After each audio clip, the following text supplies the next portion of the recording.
to the Bobby Buck Show, where we interview the up-and-coming artists, entrepreneurs, and movers and shakers.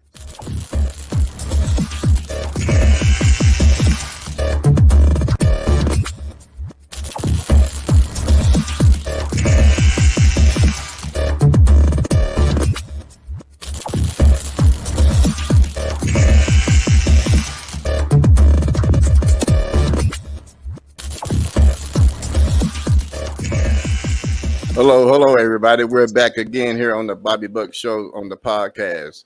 And today we're going to be discussing the word voting. So, should voting be a privilege? And does our vote really count? And today on my podcast, I got some very special guests. And what I'm going to do, I'm going to let them get a 30-second elevator pitch, introduce who they are, and then we're going to get started. So, see, my first person I see is Brandon Ivy. Go ahead and let people know who you are. Hey, what's going on, Bobby? Thank you for inviting me. My name is Brandon Ivy, Los Angeles, California. I'm a husband, a father, graduate of Morehouse College, and I am the first and only Black-owned crypto education company in the world. My crypto education courses are being used in companies, universities, and my own company itself. All right, thank you. Melvin Ishmael Johnson. Next. Melvin Ishmael Johnson, Drama Sage Qumran, and Bimel Press, creating books about African American history, and also about working in the Skid Row area. All right, thank you. Ray Lewis. Hey, greetings, everyone. My name is Raymond Lewis. I'm a Watertitan from noble Bantu, Irish, and Choctaw descent. Greetings. All right. Come on, Clebo Smitty, let them know who you are. You're on mute right now. You're on mute. You're on mute, sir. My bad. Sorry. Thanks again, Bobby, for the invite. Hello, everyone. My name's Clebo Smitty. That's my rap name. I'm a gospel rapper, author, poet.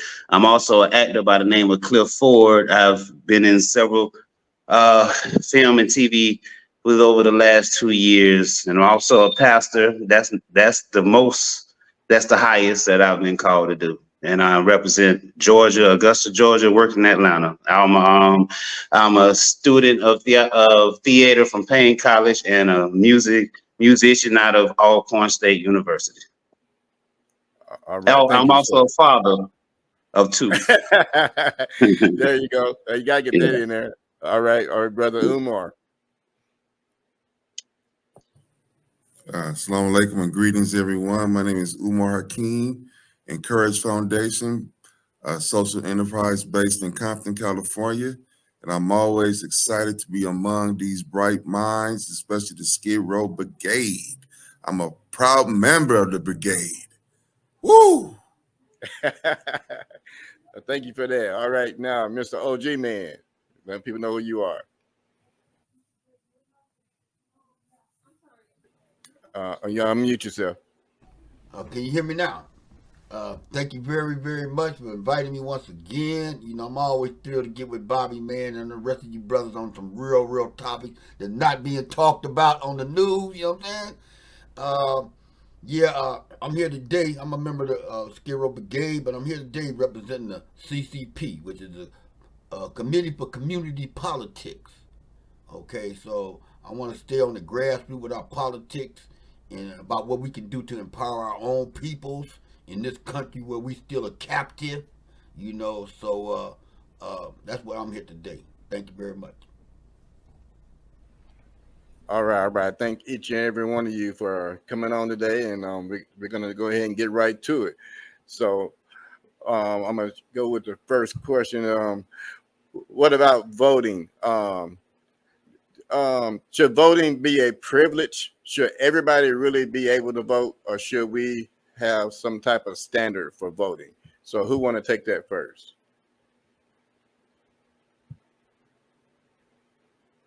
I'm gonna just go around like you did before, Bobby. Okay, all right. Want me to go? I go with Mr. Brandon Ivy. You know, throw that one on me. This could be controversial because we're talking about something that should be a fundamental right for every American adult citizen to participate in our system of government. But at the same time, is it seen as a privilege to be able to do so? So there's an argument where we've got a whole bunch of uneducated people that have no idea what politics is, who they're voting for, what the issues are, and their vote can actually become dangerous. Then you've got those that say, well, I've got the education, I've got the money, I've got the right last name, I was born in the right family, I'm the upper class, I have a right to vote, like that movie Starship Troopers. Should it be a duty? Now, this is all can be irrelevant based on what the Supreme Court just came down, which is on everybody's mind about presidential immunity, which we've never encountered before, where a president can basically suspend voting, suspend all this stuff. So are we even too late to have this discussion? So Bobby, you're gonna have to bring it up another time for us to come back and talk about that.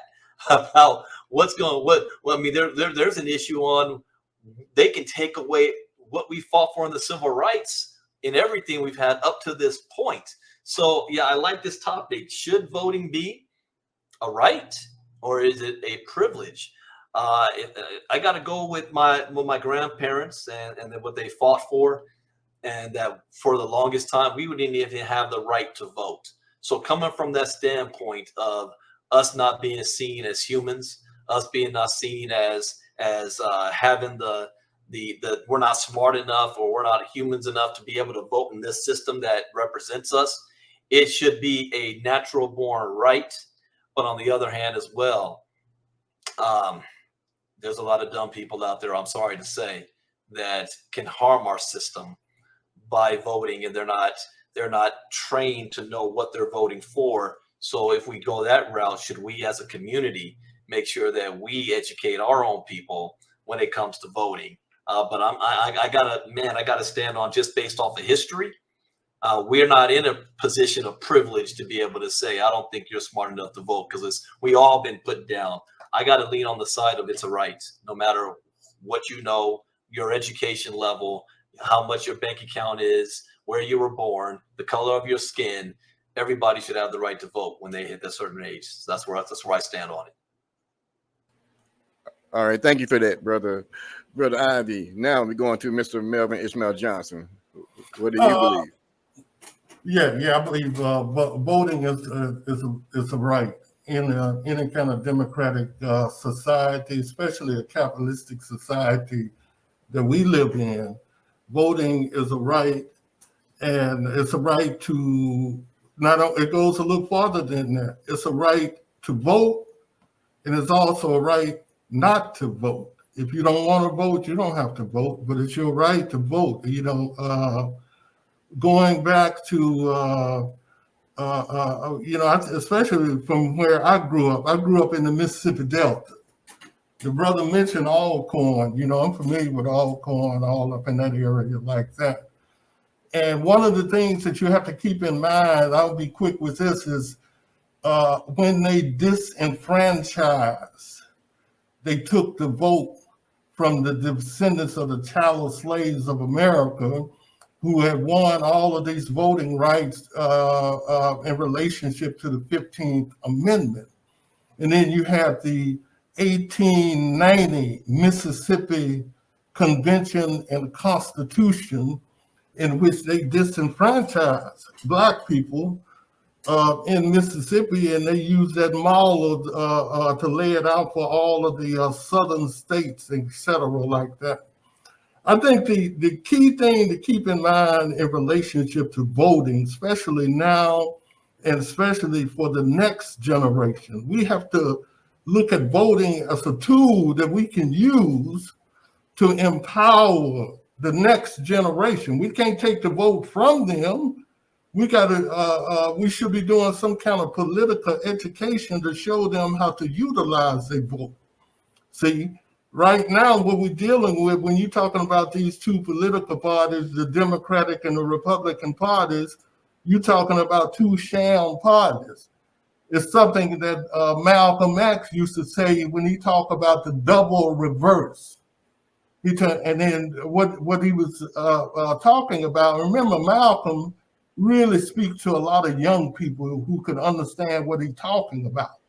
But the so-called educated generation, they don't have a clue what Malcolm was talking about. What he was talking about in relationship to that, he was talking about the racist Democratic Party that in 1932, how they laid out the pattern where Black people could move from the Republican Party to the Democratic Party, supporting Franklin Delano Roosevelt and forgetting that the Democratic Party is a party of the Klan, the party of the Confederacy, party of slavery, etc., like that.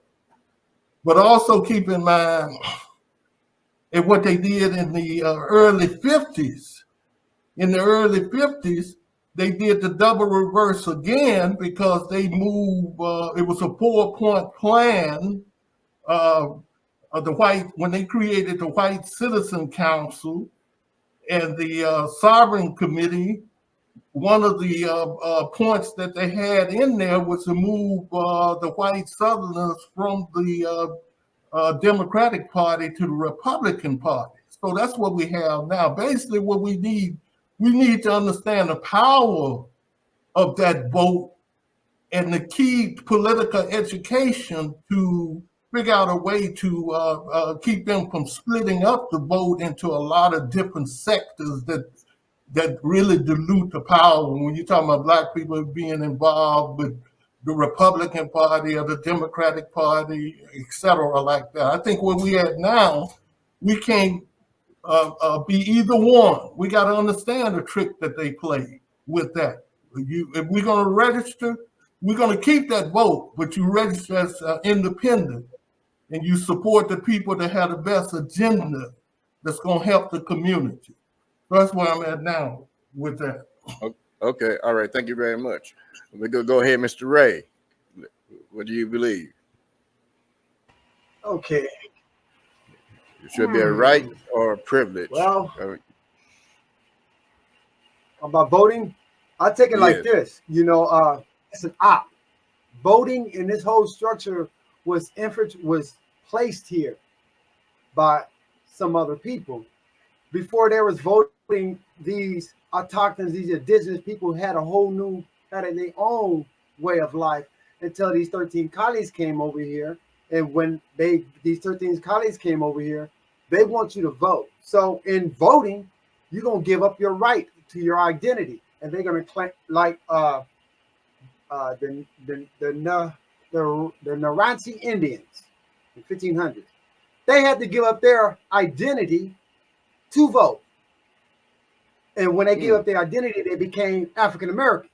Same thing with so-called African Americans when they were considered slave or indigenous, whatever, because we really don't know. But once they agreed to say, well, I'll be an African American, then you can vote.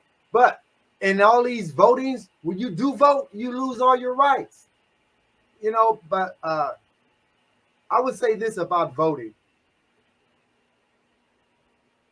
I think I like it if I have something to do with the person who I'm voting for, and I know he's gonna represent me and what I need. These people who up there to vote for, I'm gonna do my right. My right is not to vote. That is one of my rights. I'm gonna rebel from either one of them.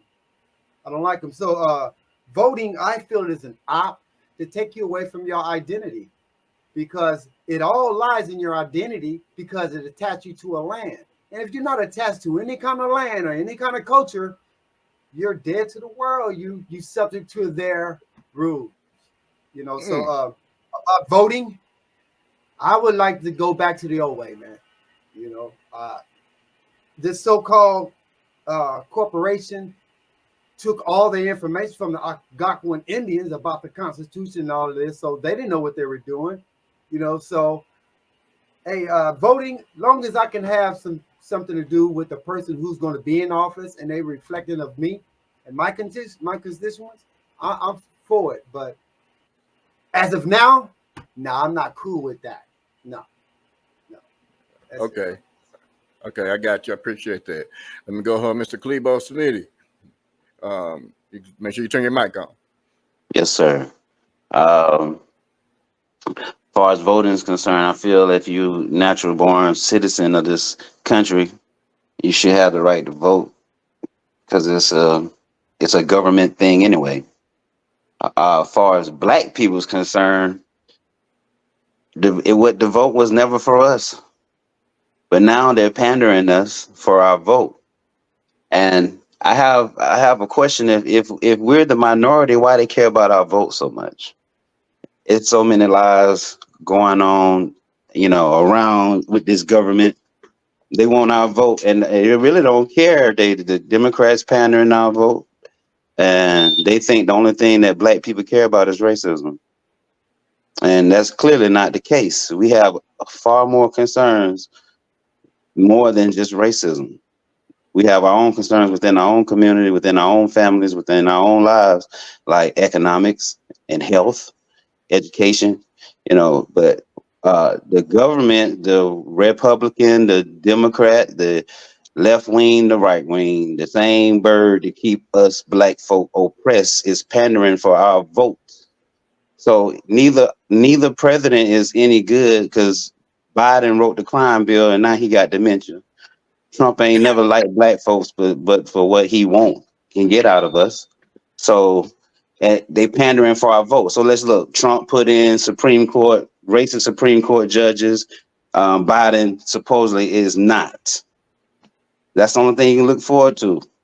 Who you think gonna put in the right judge? Because then we also concerned about the criminal system because that is head heel on our neck too. We got everything against us and they want our vote. So the vote is really on the individual. What you think you're gonna get out of it, which mainly is nothing if you're not in a certain class. Just to say, well, I'm popular with the Democrats and I went popular with the blacks, or I'm smart with the blacks on the Republican. It's all about division. But if you're a according to the government, natural born citizens should have the right to vote. And I think that the vote should never be taken away, even from so-called criminals or people that have committed crimes or felons. They say a felon can't vote. I think that should be eliminated. I think everyone should have the right to vote, whether they committed a crime or not, born in America. If you're born in America, you should have the right to vote. All That's right. how I feel. I appreciate that. And then go to Brother Umar.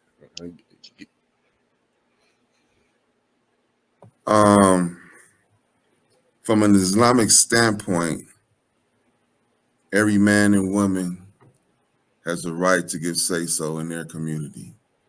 So I believe voting is a right. But in today's society, the restrictions that's been put upon us, whether you've been formerly incarcerated or you just don't want to go do it, it is converted into a privilege.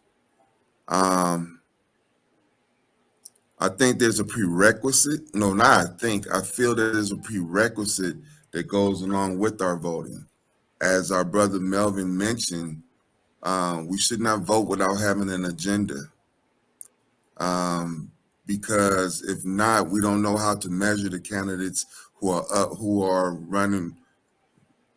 If we vote without an agenda, we don't have a measuring stick on who to vote for. And then when it comes to the power situation, will my vote create more political influence for my community? So I believe voting is a natural born right, but in today's society, because of restrictions in our historical, the Voting Rights Act it has become a privilege. So, I really believe that knowing the three purposes of power should help shape our voting power. All right. Thank you for that. Now I'm going to go to Mr. OG Man and get your thoughts. Okay, I just put something in the chat. I want to just deal with America. America started this off, only people with property could vote. It was a privilege. I want to deal with the system we in. It was a privilege. Even with Reconstruction, we know about the black codes. When they started, just took the right from black people, instituted black codes where we couldn't even vote no more. Paying a poll tax. So I want to just go back to what I want to finally say about the Constitution. This system was designed by the white man, and he created amendments and other things to change it when he needed to change it for him. He should have been the United States White Constitution. That's what they should have named it, because we wasn't even in it, and we still ain't in it. We still ain't in it. Because you gonna vote. They got you gonna say you gonna vote on Biden or Trump, whoever you want to vote on. What about the electoral system? There's only 280 some people in the electoral system. They the one that really vote. They the one that really vote. All you do is throw your little vote in there called a popular vote. And how many presidents have lost behind the popular vote? Trump won with the Electoral College. He didn't win with no popular vote. The popular vote is everybody. So it is a rigged system. You think you vote, but you vote for the Electoral College, which is 280 people that you can't even name them. You don't even know who their name is. You didn't vote on them, did you? I didn't want to say, see, we're in a key position now because, like he said, they're pandering for our vote. It must mean something. Just like the 2/3 human, it meant something too.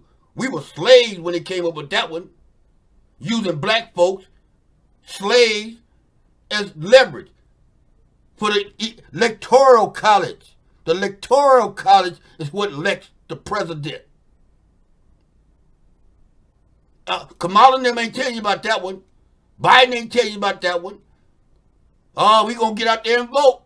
But it's the Electoral College that elects the president, not the popular vote.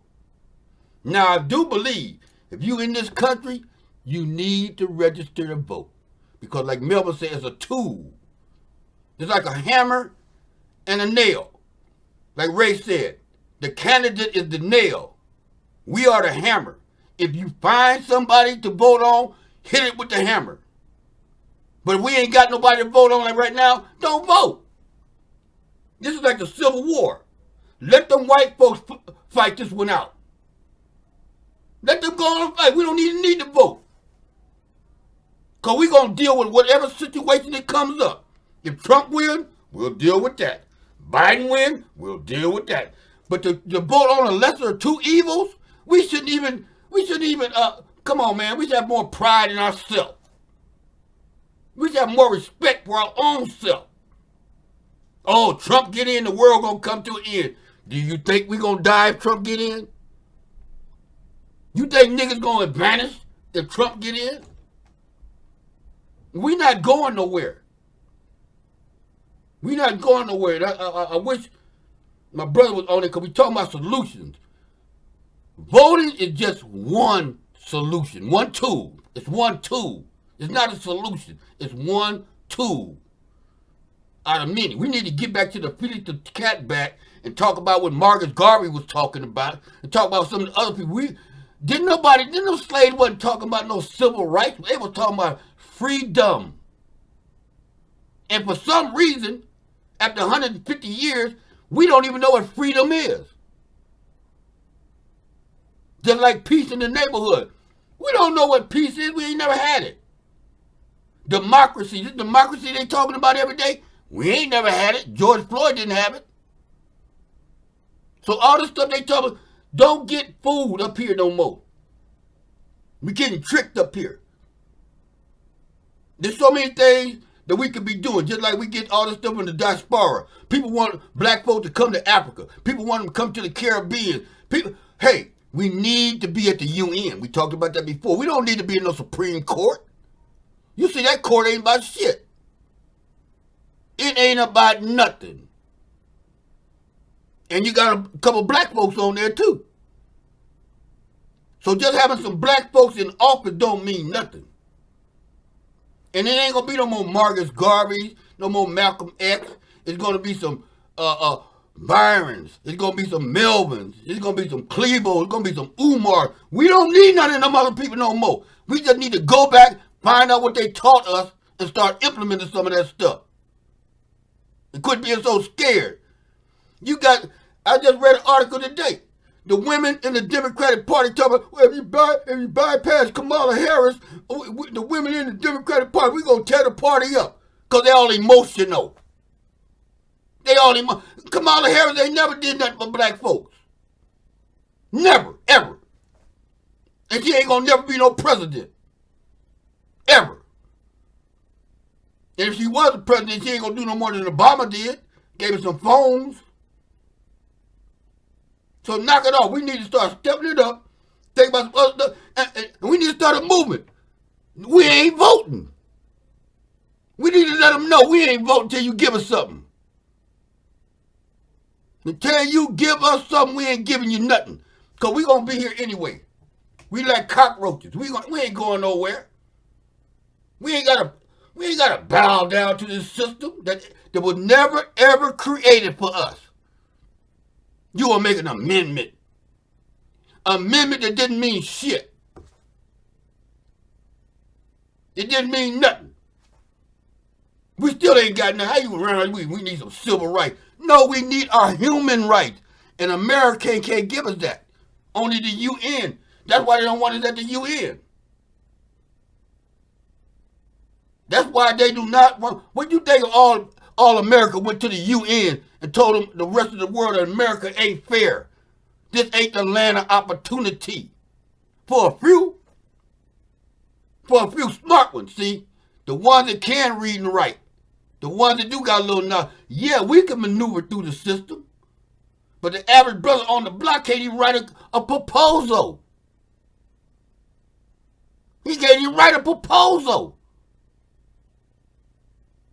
So no, the voting is a privilege. It's always been a privilege. For one time, it was for the people who had property. I just got the whole fact check, man. Come on, man.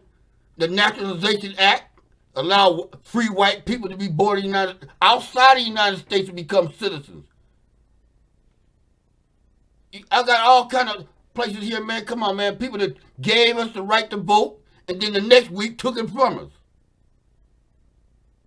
This is their system. Just like when you create your own organization, Brandon, Melvin, you can change your organization rules whenever you want to, can't you?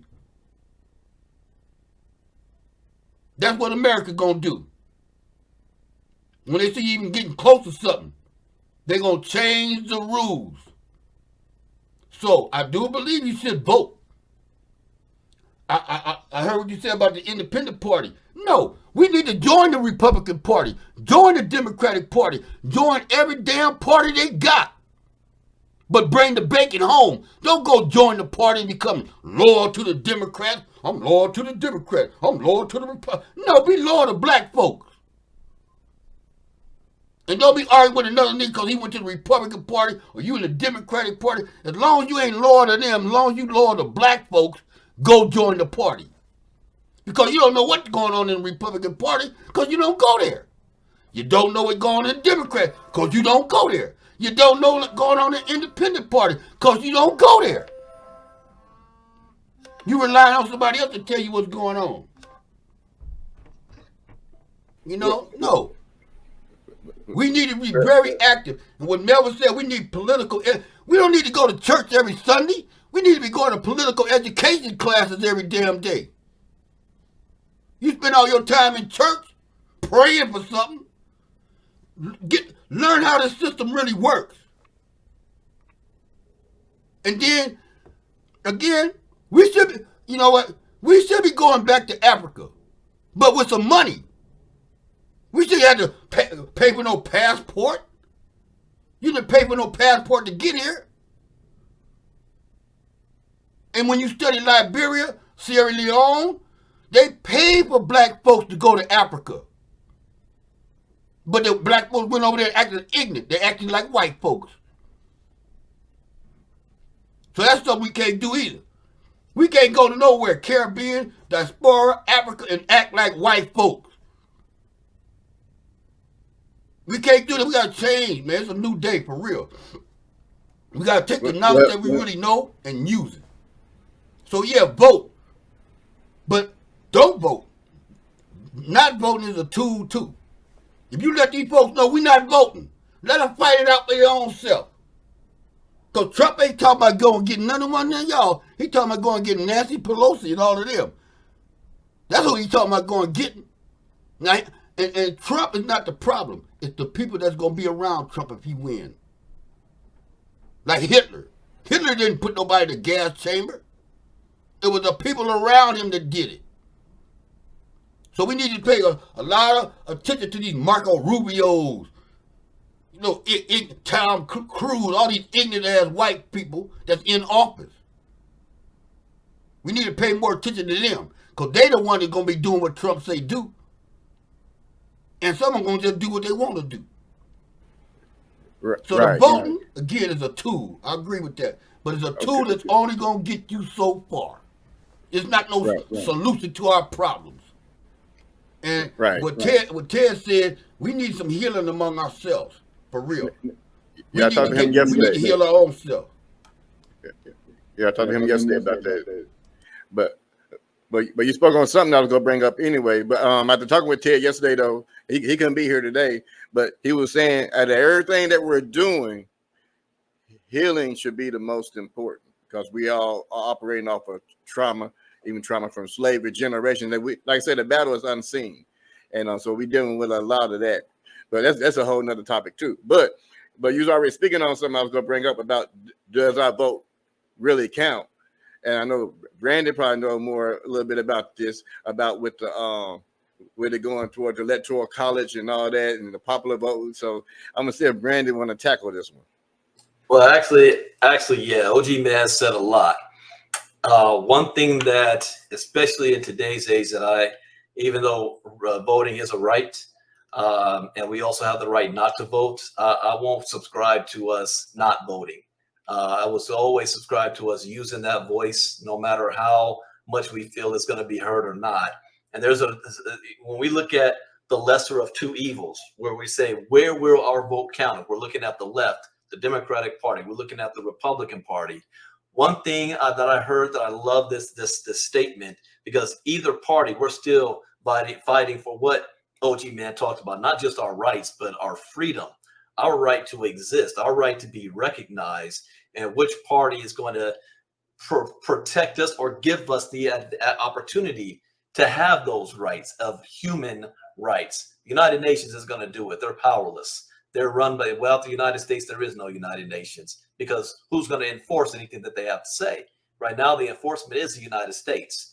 But let the United Nations do something that the United States doesn't back, and they're teethless. And we see that happening in Israel and Gaza right now. United Nations wants to shut Israel down.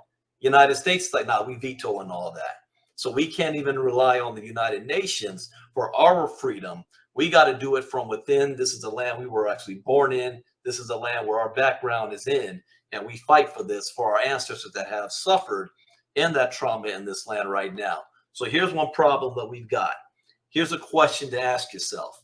If the Republicans win, if Donald Trump wins, and he wins also because we decided to stay home and have a protest vote because the Democrats ain't done nothing for us, and they only come to us every 4 years when it's time for an election. If we say, you know what, we're not going to go that route, and we ain't going to vote, period. And the Republicans and Donald Trump do win, because the only reason why Biden won was because of us. We voted like 97%, 92% on the Democratic side in the last presidential election. So we had 4 years of Biden. What would America look like right now had we had 4 years of Trump for Black people? You might say that the Black people today, we still ain't got it good. Where would it have been under 4 years of Trump? Or where will the next 4 years look like with Project 2025? Where, let me tell you something, and I stated this in high school, I stated this in college, that the system was designed and created to keep white nationalism and white superiority in power legally in check. because we're now using that same system that was designed to hold us back, is starting to work in our favor, and we're now becoming the more from the minority to the majority. There's more people of color every 4 years. These white people are scared.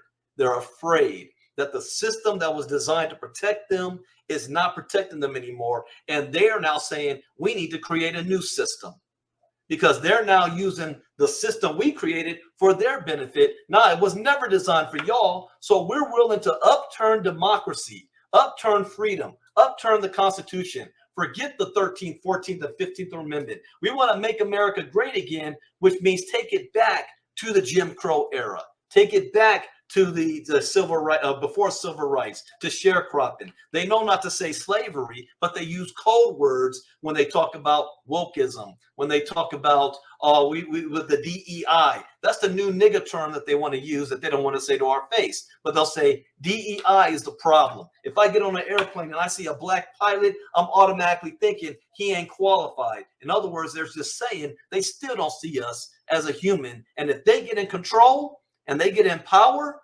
they're changing the Constitution that we've been working in to have the benefits we have today for the last 50, 60 years, and taking it all the way back to minority control to keep white superiority and supremacy and white nationalism in place. So does our vote count? Absolutely, it counts on where we decide to put that. But we have to educate so people understand there's a difference between popular vote and electoral college vote. We've had presidents like OG Man said, Trump has never gotten the popular vote. And even the MAGA people are not educated on this. They look at on election night, they look at the damn map and they see all this sea of red, and they think in their mind, how can Trump lose to Biden? Look at all that red, not understanding it's based on population. You know, you could take half those states and they don't even equal the population size of Southern California. But all of our votes in Southern California only represent the electoral votes we have in this state. What's 58 something or 60 something electoral votes? You need to have 270 electoral votes to become president. And so these Midwest states that only got 1 million or 2 million people in them have the same amount of electoral voting rights as we do when it comes to population density. So a lot of people feel, man, my vote really ain't going to count. It's more than just voting. It's also making a statement. Now, the only way I could subscribe to let's hold our vote is if we actually do it in mass. We take every African American and say, you know what? F all y'all, we're not voting, period. We're going to sit out and then see what happens. Now, if we do that in a protest vote, there's going to be short-term pain, because now they know, all right, we don't need to do nothing for you. The Republicans, we won. We don't care about what's going to happen to the black people, and they're going to roll everything back on us.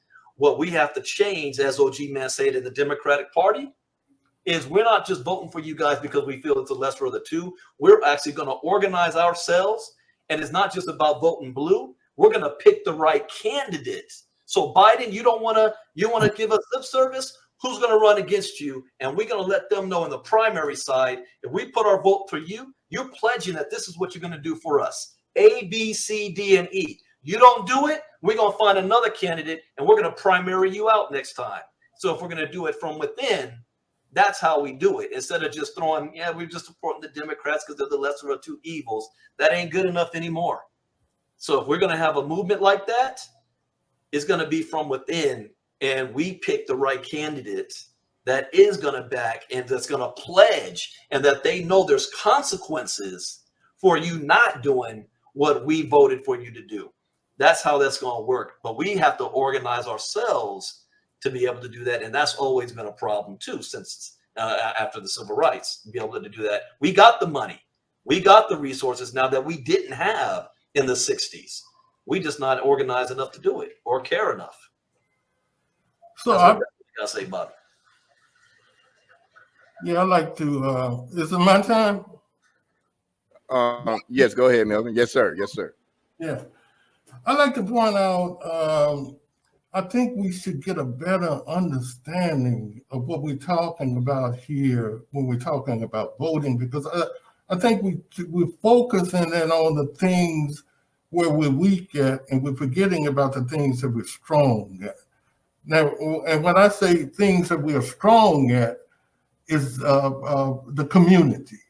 You know, we're concentrating on the federal vote and all like that, when we should be trying to take control of our community. And one other thing that we should keep in mind, I think we're focusing too much on our generation without looking down the path and asking the question, what are we preparing for the next generation, the little youngsters now that's growing up?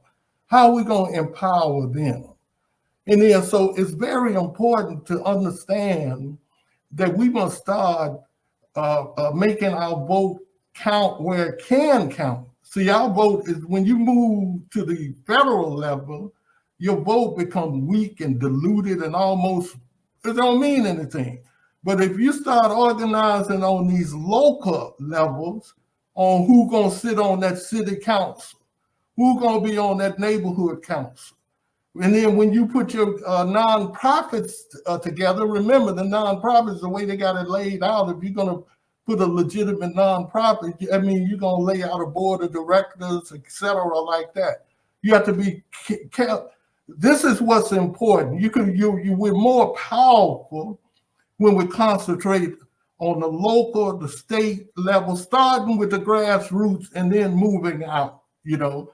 Now, another problem that we have right now, and we're going to have to face this problem because it's one of the key things that's holding the communities back as a whole. And Carter G. Woodson, he wrote this book, The Miseducation of the Negro, talking about the educated Blacks who were supposed to get that education and reach back for that 90%. And he realized that was a flaw, you know, that Du Bois had developed, and they moved away from that. Now, what happened is the people that came in and fill that void, and we got to deal with that right now.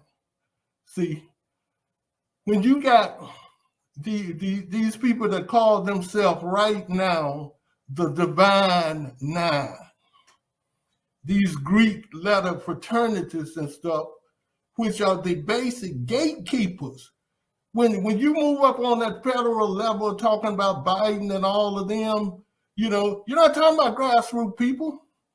You're talking about, when you look at all of these cities now, and the mayors of all of these cities, especially their huge Black population, just pay attention to what Greek letter fraternity that they involved with. Los Angeles, New York, Atlanta, you just go down the line.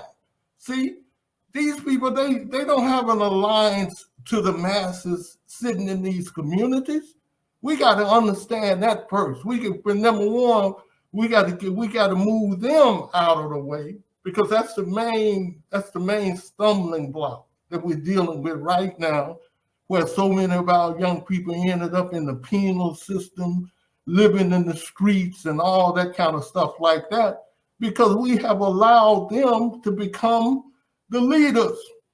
These are the ones. So when we're talking about making our vote powerful, we're talking about starting at this grassroots level. And then we're talking about being concerned on who's going to sit on that city council. You know, I've always felt that we should have found us a skilled person, one of these little geniuses in that Skid Row area, and then we get everybody behind that person and sit that person on the city council. So that's what I'm talking about. Now we gotta. It's not about us anymore, you know.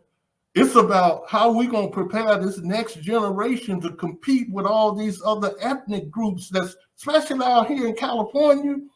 You know, this is a laboratory here. When you got all these ethnic communities, everybody got a community, but the African Americans who's laying in the streets and living in tents. See.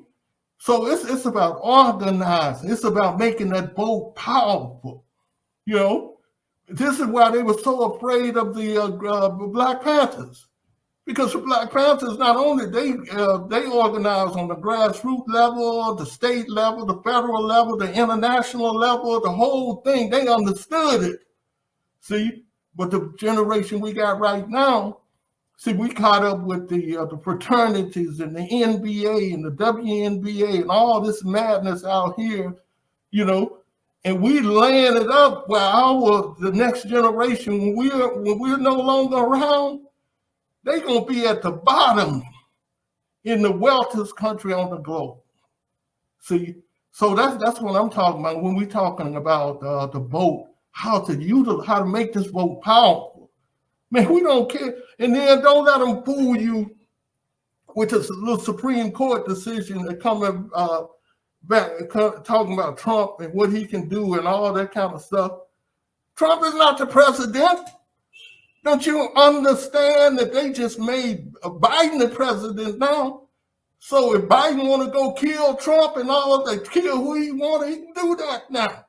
It ain't, we got to all that's trick bag, man. Let them play those little games. We got to organize. If we're going to save our people and poor people, we got to start organizing on this grassroots level. We got to understand where the majority of our people reside at today, not in these cities where we got all these concretes and all that kind of stuff. We reside in these southern states that got land where you can grow food and all that kind of stuff. Man, over 80% of our people reside in these areas. See, so that's what I say in relationship to that. All right. Thank you very much for that. So I was gonna say, anybody got a few more words you want to say on this? And I think we might can get ready for a part 2. Yeah. So I got one thing to say. One thing. yeah. The president right now is a Democratic president, and within these last 4 years, we have lost affirmative action. We don't have that anymore. They just voted to make homelessness illegal. Now it's against the law. They're going to implement that. If you don't have nowhere to stay, they're going to be locking you up. They just did that.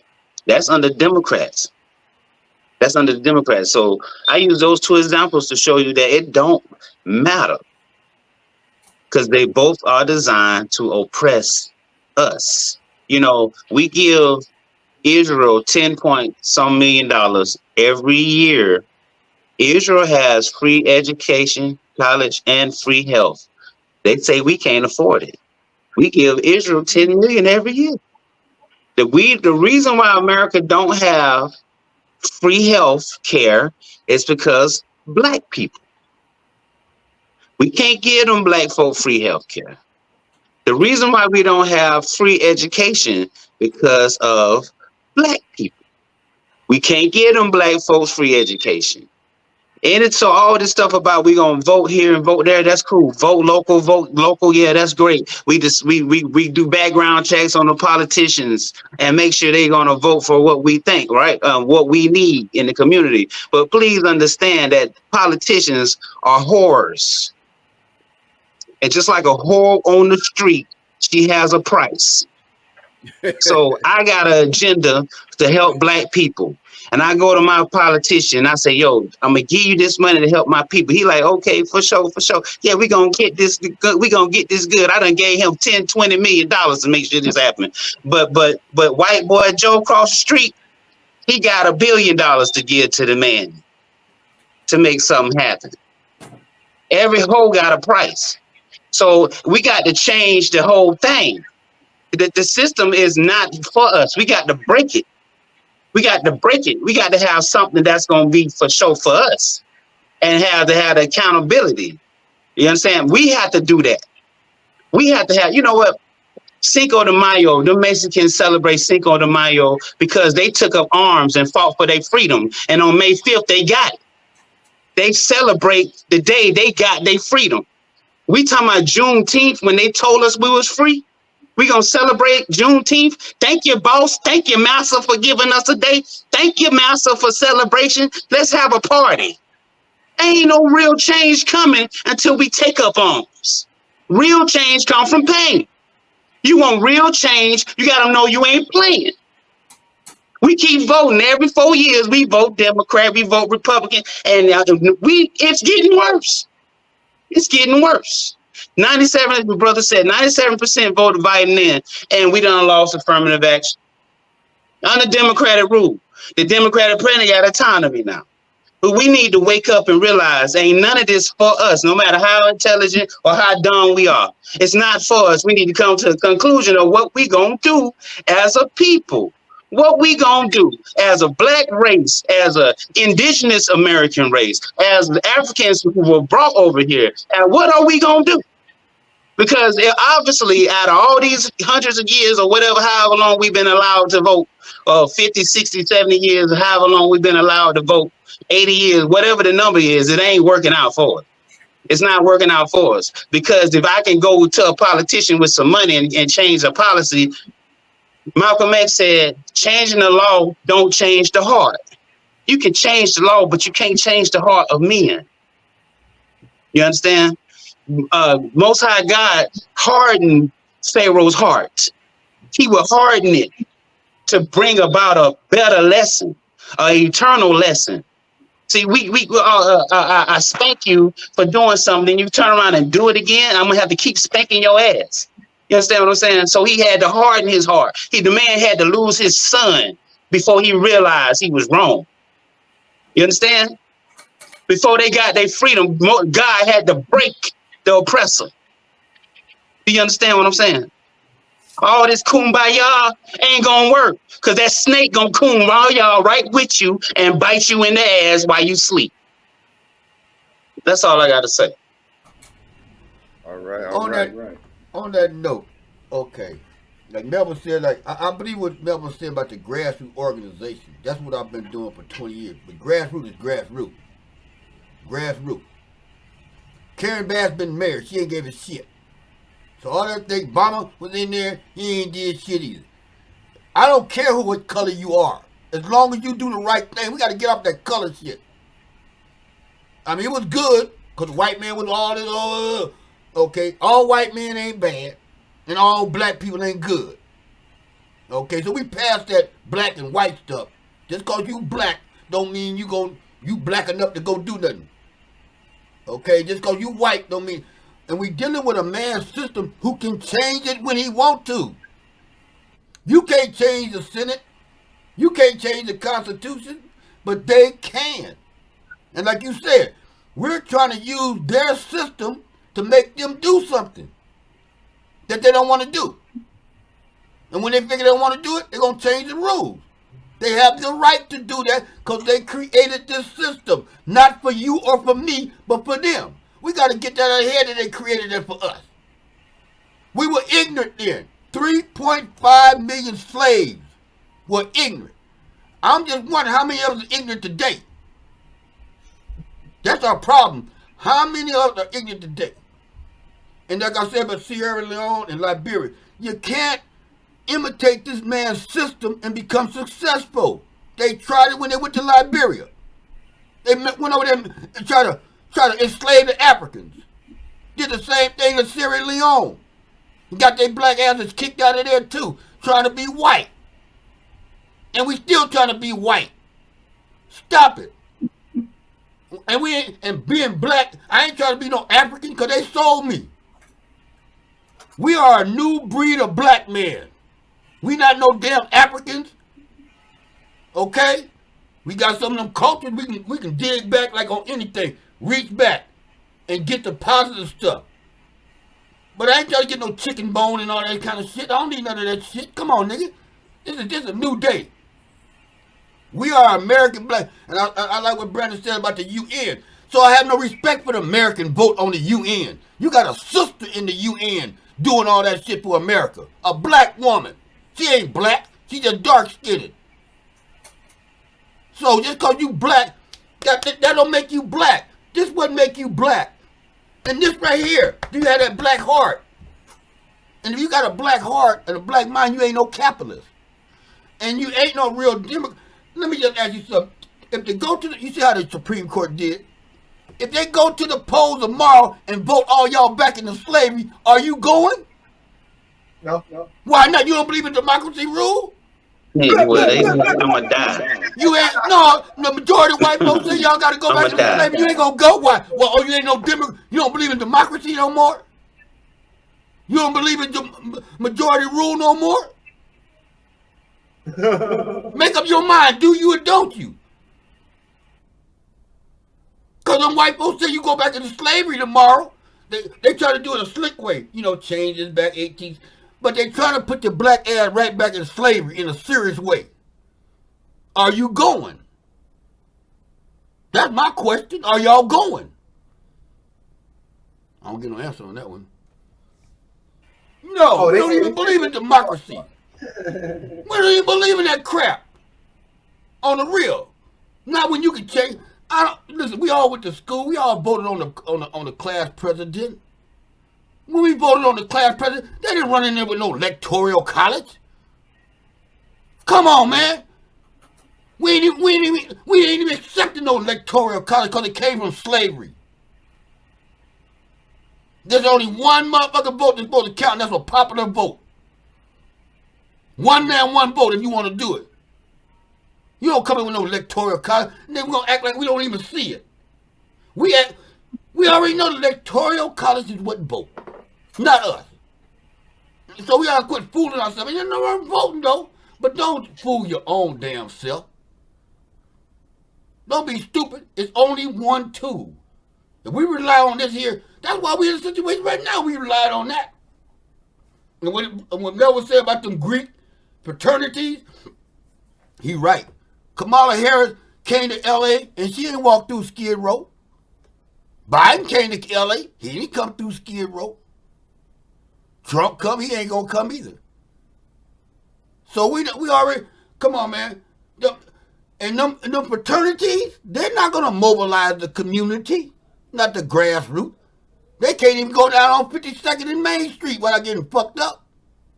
You better not come in, you better go to Compton and Watts with that crap.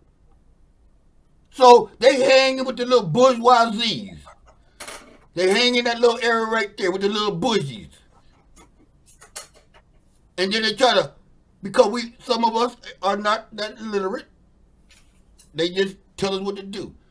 I already knew it was messed up when I started voting Democrat and I went into the poll and I said I voted on one, and they said, well, just go down the line.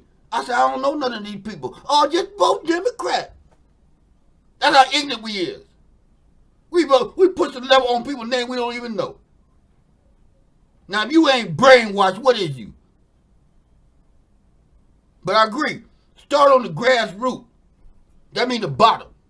Because if you organize the bottom like Marcus Garvey did and the Black Panther, the people will give you. We don't need the government to help us. How much money do the black people raise every year? What's our income? Something we're going to do Black Wall Street. And man, when you talk about the black people, the people that were Black Wall Street, they so shook up they don't even want to talk about Black Wall Street. Them people are so scared. 2024, they don't even want you talking about no Black Wall Street. So our people, man, like you said, if you're gonna put these up, you gotta put them up, man. And all the other stuff the Democrats are doing, they scared of Biden because Trump gonna lock their asses up. And they ain't gonna lock up no white folks. That's why I'm glad we got some black folks over there. You know, little Tim Scott and the rest of them over there. Go on over there. You know, we need to be in both parties, but not loyal to neither one. Be loyal to black folks. As long as you bring home the bacon, it don't make no difference becoming a Republican or not. If the Democrats lose, we bring it from the Republican Party. Republicans lose, we bring it from the Democrat. But if you only in one camp, you doomed. That's a dumb strategy. And I don't even know, what do it mean to be a Republican? What do it mean to be a Democrat? What do it mean? That's a good question, though. I'm a black person. That comes first. Just like Bloods and Crips. I'm black first before I be a Crip. I'm black first before I be a Blood. Be black first. Before you become a Democrat or a Republican or an independent or a communist or whatever, socialist, be black first. Well, all right, all right. But I tell you what, I'm a. I don't know if I want to stop this or keep it going, but I was going to say, but I was going to say, what we do on this first part, we can say, get everybody give their last words and everything, and then if y'all want to, we can start a round two, as if y'all ain't got nothing else to do. But anyway, so everybody can give your last words, and we'll get out of here.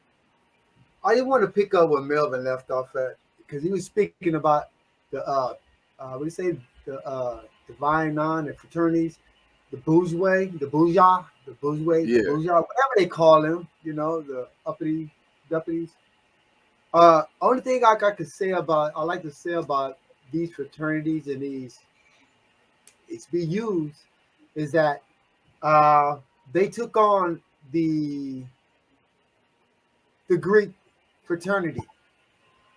And we do understand that the Greek fraternity got all the information from the ancient Tamarans. So why are these so-called black or melanated fraternities attaching themselves to Greek, which was a civilization that came later after Tamaray, instead of going to where the original come from? That's just my thing. I notice in all parts of life, you can go to an origin, and the origin will give you most of the time, if you go to the origin, it'll give you a different story that what you thought you knew. You know, because like what I thought I knew about myself, it's not what it is. What I thought I knew about America, it's not. If you go back like Sankofa, he's an African proverb, Sankofa. If you go back and understand your past, you can project your future because you understand your past. Okay, by that simple understanding, by just going back to America's past, we understand that it was an invasion and murder. It was just a bunch of crazy things that happened, you know, and from that point, it brought up a divide from the people who was here on the land and the people who invaded. And then also for more people who was coming invading to erase the people on the land. You know, if you go back to the 1400s, all these people came over, they say they looked like us. So if anything, we are the true people of this land, but we kind of like brainwashed, confused, because we took on the characteristics of other invaders and listened to them and didn't pay attention to our parents. Because I know doggone well, everybody in here, you can say when you got taught at home something about your history, about your family, then when you got to school, they said something different about it. I know that happened to me, but you know, I'm pretty sure that people can see that. So I don't really believe none of this fake believe stuff of voting for these Democrats or Republicans. I would say about a Republican, Republican was made coming from the matriarch system. You know, you had these council of women that appointed these men to chief to do these things. That's where Republican came from, and mostly all back when the country first got started. Mostly of the European persuasion or pale-looking people were basically Republicans, not understanding that that's where we should have been at. That's where we should have stayed. But we went back to Democrats, and since then we've been getting screwed. So I just like to say this, you know, yes, we all do need to get together, and we are a different species. So if we're a different species, we need to label ourselves or name ourselves and attach that to an identity. That's all I have to say. So as of now, I'm attaching my identity to my indigenous heritage. Well, Before it's voting, I'm gonna have to really look at these people and get behind someone who's going to be doing something for me in my community before I start casting my vote. Again, that's it. Let's go for it. I just like to quickly say in my last comments, you brought up the question about the Greeks, etc. like that. A great book to read is a book called Stolen Legacy by George G.M. James. And he explained because in that book, he explained why it's so important to get these Greek fraternities off of these campuses, out of our communities, et cetera, like that. You know, and then just let me say something about the another thing that we have to be aware of.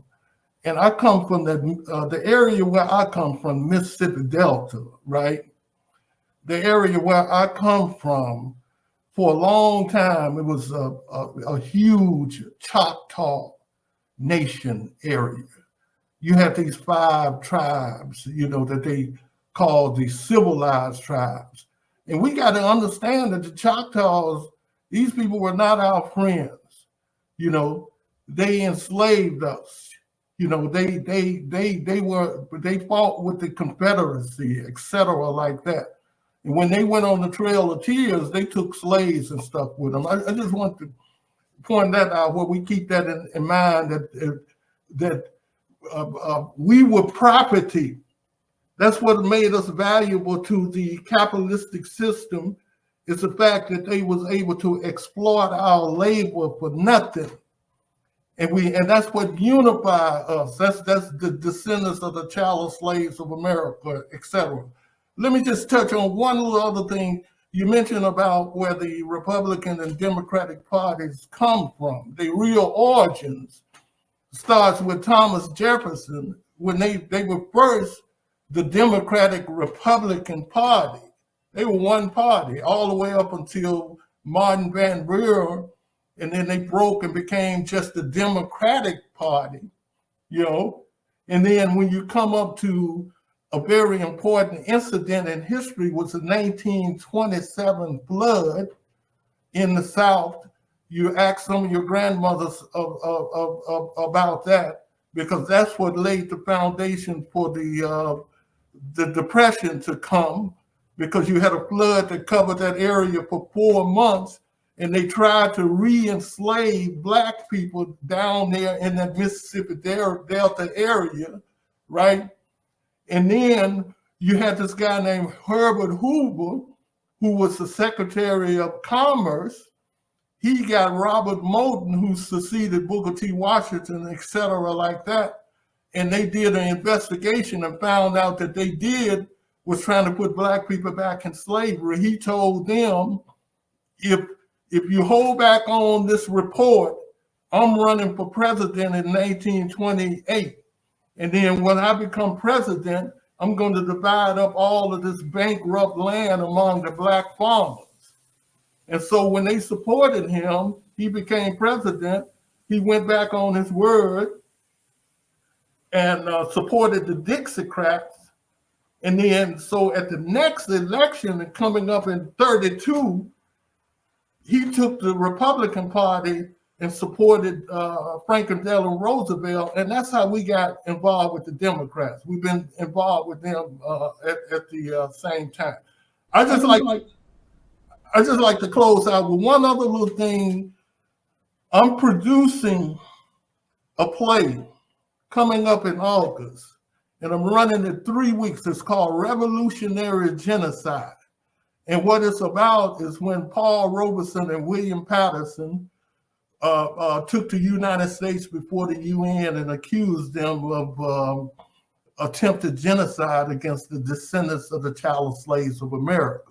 So I'm gonna make sure that all of you get information about that play. William Patterson, he was the one that organized the lawyer for Huey P. Newton when Huey P. Newton shot the police up in Oakland. And his wife was the one that organized the movement for Angela Davis. So I'll keep you guys up on what's happening with that. And thank you very much for giving me a chance to have a few words. I got No some. problem. Thank you. By the word, man, I just want to say, both parties, it just,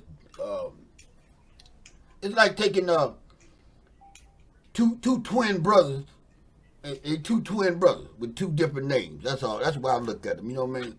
Republican Party, Democratic Party. As I say, I mean, I like I said, I was in the Black Panther Party. I did 7 years.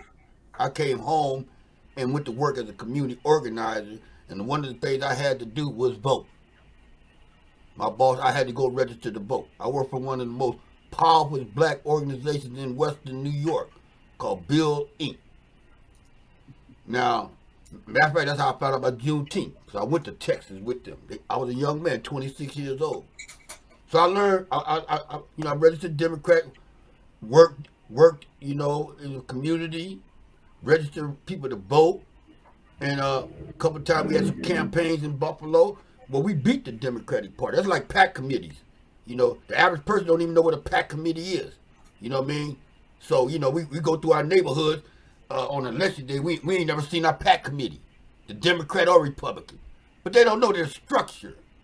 Okay? So, I'm a registered Republican. Why? Because I want to know what the fuck is going on in there. All right? I didn't join no Republican Party. Oh, I want to be a Republican. I'm loyal to. No. I want to know what they're talking about. And you're not going to know what they're talking about unless you in there or know somebody that's in there. And that's our problem with information. We're not getting it from everywhere. We're getting it from one source or another. We're not getting all information. That's what I try to do. I want information coming to me from everywhere. I don't want no one-sided information. I done lived that life already. So both of them are the same to me. But you join a party to bring the benefits home to your community. I don't know what happened when they got up and they got twisted. I don't even know how you get twisted. Okay? And so that's the key thing. It's like foreign aid. If we were our own little country, are we just going to deal with one government, or are we going to deal with a bunch of government to get our resources? And that's what we got to do. We got to deal with each one of them. They got me dealing with some politicians right now. I had a backlash behind one of them. But it had nothing to do with loyalty. It had to do with me getting the resources and bringing them back to my community. So when you see people like Kamala Harris, Karen Bass, all the rest of them, if you don't see no money coming to your community, then get rid of them. Quit tripping because they black. They black like they not black. They just look black. It's called a mask. They just look black. And we gotta quit voting emotionally. That's why you got what's his name, Cornel West running. Ain't got a chance in hell of winning. A chance in hell to win. But he want your money. Because I'm running for president. Dude, quit playing us. Quit playing us. So we gotta get more intelligent, man. You know what I mean? And reach out. So and don't be looking for the vote as your final solution. No. Like I say, man, there's so many other things we could be doing. You know what I mean? Like creating our own organizations. It ain't just the NAACP no more. Or PUSH. Everybody, Brian, we've got to create our own organizations and come together. Not wait on somebody, not wait on ACLU or somebody to help us out. Quit tripping. Create our own. And that's what our leaders taught us way back in 1600, in the 1700s, when they was running off and stuff. Get your own. They wasn't relying on no government. Harriet Tubman didn't rely on the government to get it free. Y'all niggas was tripping. Y'all tripping. Yeah. Right. Because we don't know what freedom is. What is freedom? That's another topic we need to talk about. What is freedom? We don't even know what it is. But I'll tell you this. When you can decide the cost of bread, you're free. When you can decide on the cost of your shoes, you're free. When I can determine how much I'm going to sell this shirt for, Melvin, I'm free. I want to say this on top of what OG said. In my opinion, right now, the greatest threat to African Americans is not actually Donald Trump, but it's the people around him and enabling him. even though we got two parties with their own agendas and not necessarily our best interests at the forefront, what we do know, because they told us so and they have proven it, that whoever the president is the one that is nominating the justices. They're the ones that sign the bills and the law. That's the system that we have to live in today, whether we like it or not. And when Trump got in there, he put 3 conservative justices on there that is going to have an impact on our way of life far beyond after Trump leaves office. They've got a system in place where they want to give qualified immunity to all police officers. In other words, giving them the right to beat our asses in the street, and we can't do nothing about it. So if as a father of 2 young adult sons, black men, that's going to be here in this system, I have to do everything in the power that I have in front of me to make sure that we're not rolled back into a system that's going to make sure that they are going to be treated as secondhand citizens. So we've got to do everything in our power to know that, yeah, we may not like both parties, but I know what side the KKK is on. I know what side white nationalists is on. I know what side the Confederates are on. I know what side that they want to keep white supremacy in front of our faces is on. And they're all supporting Donald Trump. That's what we got to stop in the immediate future. And I love the having another conversation coming back where we want to discuss the United Nations, reparations. What about going back to Africa? I have this talk with my cousin all the time. But OG Man says something else. We actually did do that. Went to Liberia, but we tried to go back there with the white man's mentality, with their system of government, and tried to make it happen over there and got ran out. And the fact of us being a different people, we are. Africans don't see us as them. White people don't see us as them. Just like Mexicans. Mexicans is new. They're from Spain, and the Aztecs and the Incas created a new race. We have to recognize that we are a new race. Even though we came from Africa, we came from different tribes in Africa, not different nations. Europeans drew up the map.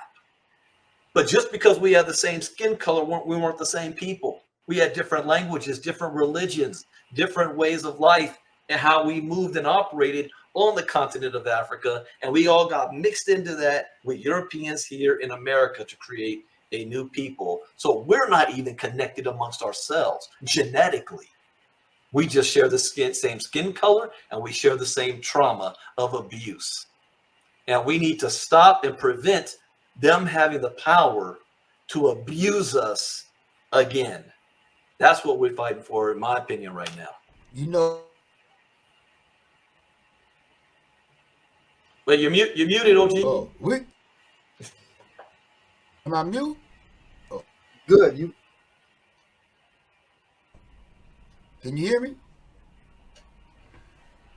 We can look back, man, to Stokely Carmichael and all of them when they were having the Black Power meetings, conferences all across the country. Maybe we don't call it Black Power. Maybe we can. We need to get back to that. That was organizing ourselves. We got to quit trying to get with somebody else to organize us. You know, it's just like you got your own business. Once you got your own business, you reach out to somebody for some assistance or some aid or something like that, but you start your own business. We at the point now, I can't even start no business till they give me some money. I want to do a project, but I need to get some funding from D-Link first. Come on, dude. I've been doing stuff with nickels and dimes for 25 years. And I'm going to tell you something. People will help you, as Melvin knows, when they see you helping yourself. People are quicker to help you when they see you helping yourself. But all that sitting on the sideline begging, which they reducing us to? No. No. So, we're in a good position now, man, because we know what we just said. We're a new group of people. We need to have those dialogues now, that healing. We are a different brand of people. What do we want to do? And we're going to find out, as old days, there's going to be some that want to go kiss the master's ass. There's going to be some of them that want to go do this here. And that's all we need. And we don't have to be mad at the ones that want to go to Candyland. We got to stop that, you know, like I was saying in the neighborhood, somebody hit you, what they was taught when you came up, Brandon, somebody hit you. Hit them back. No, we can't do that no more. We got to start dialoguing.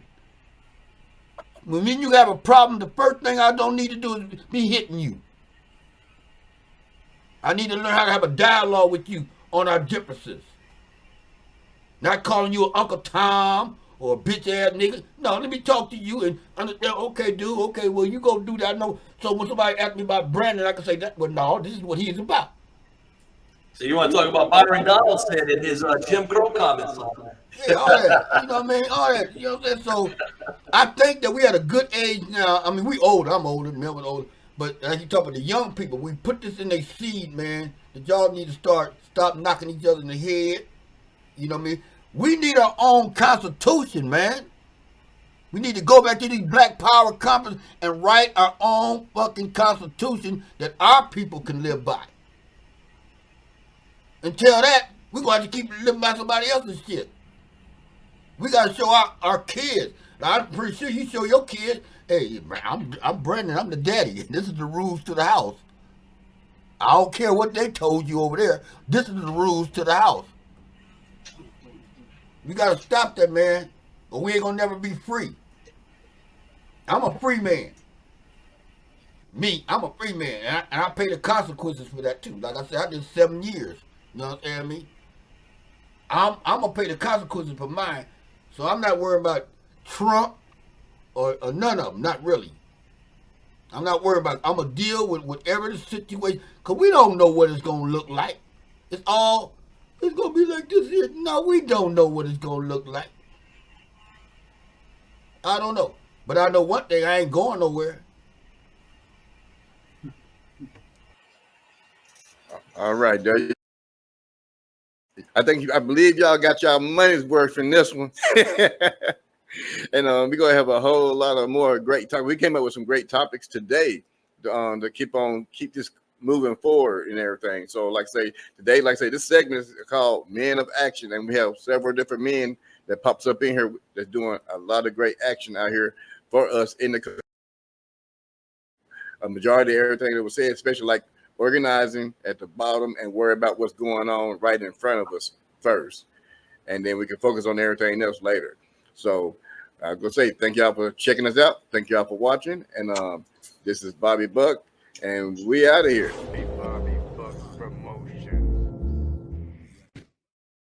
Thanks for attending the Bobby Buck Show.